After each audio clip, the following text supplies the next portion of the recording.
ኢየሱስ አልገባም ያለበት ቸርች። ኢየሱስ ወደ ቸርች ለመምጣት ቢፈልግ የትኛውን የቤተ ክርስቲያን አይነት የሚመርጥ ይመስላችኋል? ሜጋ ቸርች፣ ብዙ ህዝብና የሚያምር ህንጻ ያለበት፣ ወይስ ገጠራማ ስፍራ ወደምትገኘው ቤተ ክርስቲያን? ከሁሉ በላይ ደግሞ አንተ ወዳለበት ቸርች ይመጣል? እንደዚህ አይነት የግል ጥያቄ ግራ እንደሚያጋባ ተስፋ አድርጋለሁ። ግን ቢሆንም ሁላችንም ይህንን ጥያቄ ራሳችንን መጠየቅ እንዳለብን አስፈላጊም እንደሆነ አምናለሁ። Kingdom Light of God። በእርግጥ ኢየሱስ እዚህ ቤተ ክርስቲያን አልገባም ሊል እንደሚችል ምን ያክሎቻችሁ ታስተውላላችሁ? አይገርምም? ኢየሱስ እንደዚህም ይላል። ሰሞኑን ኢንካውንተር ቲቪ በሚባል ስርጭት የነቢይ በሱ ፍቃድ አገልግሎት ላይ ፓስተር ዶክተር ገዛ ዮሐንስ ተገኝተው እንዲህ ሲሉ ተሰምቷል። ማነጋ ትልቅ ቸርች ሄጄ ነበረ። ስሙ መናገር ማልችለው በጣም ትልቅ ቸርች ሄጄ ነበረ። እስከ ውጭ ድረስ ቆመዋል። ህዝብ እስከ ውጭ ድረስ ቆመዋል። ጌታ ከኔ ጋር አብሮ መጣ። ጌታ ከኔ ጋር አብሮ መጣ። ሲገባ ግን በራፍ ላይ ቆመና ጌታ ስቅስቅ አለቀሰ።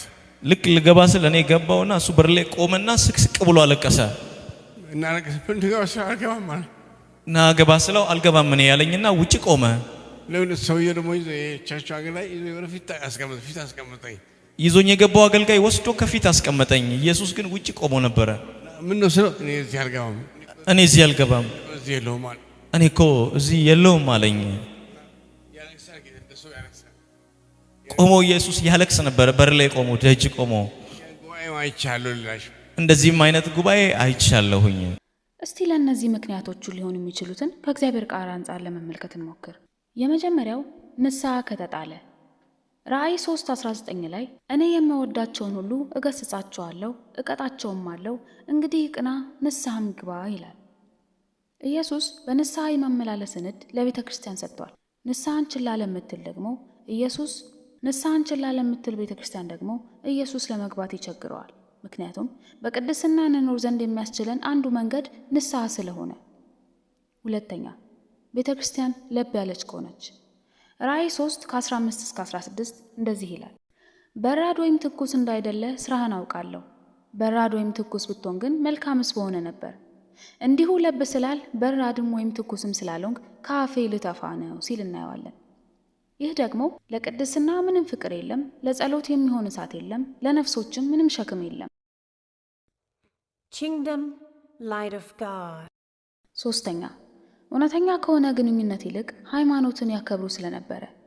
ኢሳይያስ 9:13 ላይ ጌታም ይህ ሕዝብ በአፉ ወደ እኔ ቀርባልና በከንፈሮቹም ያከብረኛልና ልቡ ግን ከኔ ራቀ ነውና በሰዎች ሥርዓትና ትምህርት ብቻ ይፈራኛልና። የአምልኮ አገልግሎት ነበራቸው፣ ነገር ግን ከክርስቶስ ጋር የጠበቀ ግንኙነት የላቸውም። ኢየሱስ ሥርዓትን ሳይሆን ልብን ይፈልጋልና። አምስተኛ፣ የሰው ልጅ ስልጣን ክርስቶስን ሲተካው። ማቴዎስ 15:9 ላይ የሰውም ሥርዓት የሆነ ትምህርት እያስተማሩ በከንቱ ያመልኩኛል ብሎ በእውነት ትንቢት ተናገረ ሲል እናያለን። መሪዎች፣ ሥርዓቶች ከኢየሱስ ይልቅ ቤተ ክርስቲያንን ገዝተው እናገኛለን። ክርስቶስ ጌታ ባልሆነበት ስፍራ ሁሉ ፈጽሞ አይገኝም።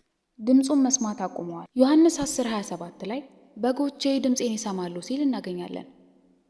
ነገር ግን ከኢየሱስ ድምፅ ይልቅ ታዋቂ መልእክቶችን መርጠዋል። ቃሉ ችላ ሲባል ደግሞ መገኘቱም ይጠፋል። አብራችሁኝ ስለቆያችሁ በጣም አድርጌ አመሰግናለሁ። ይህ መልእክት ከባረካችሁ ተጨማሪ እምነትን የሚገነቡ ይዘቶችን ለማግኘት ላይክ፣ ሼር እና ሰብስክራይብ ማድረጉን አይርሱ። እስከሚቀጥለው ጊዜ ድረስ እስከምንገናኝ ሳምንታችሁ ሁሉ እንደ እግዚአብሔር ፈቃድ ይሁን እያልኩ መልካም ጊዜ። ተባረኩ።